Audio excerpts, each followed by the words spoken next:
আপনি কিছুদিন আগে বলেছিলেন ফরজ ওয়াজিবের পরে সব নামাজ নফল, আর নফল নামাজ 2 রাকাত করে পড়তে হয়। আবার 2-3 সপ্তাহ আগে বললেন রাতের নামাজ 2 রাকাত করে পড়তে হয়। আর সেই দলিল থেকে দিনের নামাজ 4 রাকাত নফল করে পড়া যাবে।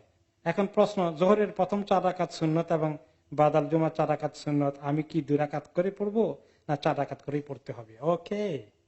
আর যদি জোহরের জামাতের আগে সময়ের কারণে 2 রাকাত সুন্নত পড়ি, তাহলে জামাতের পরে আমি আরো 2 রাকাত না 4 রাকাত সুন্নত পড়তে হবে, যদি 12 রাকাত সুন্নত পড়তে হয়। ওকে, না এটা ঠিকই বলেছেন যে আমরা তো 4 রাকাত করে পড়ে আসি।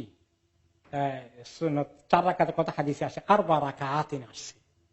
যে 4 রাকাত সুন্নতের কথা হাদিসে আসছে 12 রাকাতের মধ্যে, সেখানে রাসূলুল্লাহ সাল্লাল্লাহু আলাইহি ওয়াসাল্লাম বলেন নাই 2 রাকাত 2 রাকাত 4 রাকাত পড়বা অথবা একসঙ্গে 4 রাকাত পড়বা, এটা কোনোটাই তিনি বলেন নাই। তাহলে এর দ্বারা কি বোঝা গেল? কি বোঝা গেল বলেন? দুইটাই হতে পারে। কেউ 2 রাকাত 2 রাকাত করে পড়তে পারে, কেউ 4 রাকাত 4 রাকাত করে পড়তে পারে। তো কেউ কেউ বলেছেন 2 রাকাত 2 রাকাত করে পড়া উত্তম।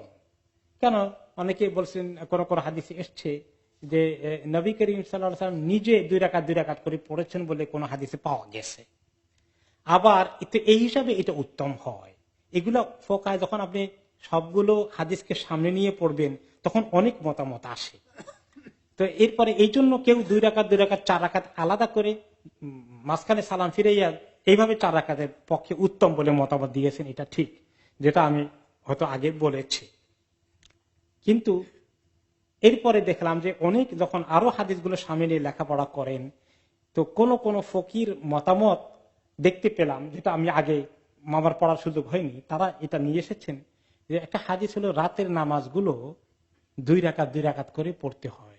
সলাতুল লাইলে মাসনা মাসনা, রাতের নফল নামাজগুলো 2 রাকাত 2 রাকাত করে পড়াটাই উচিত এই হাদিস অনুযায়ী।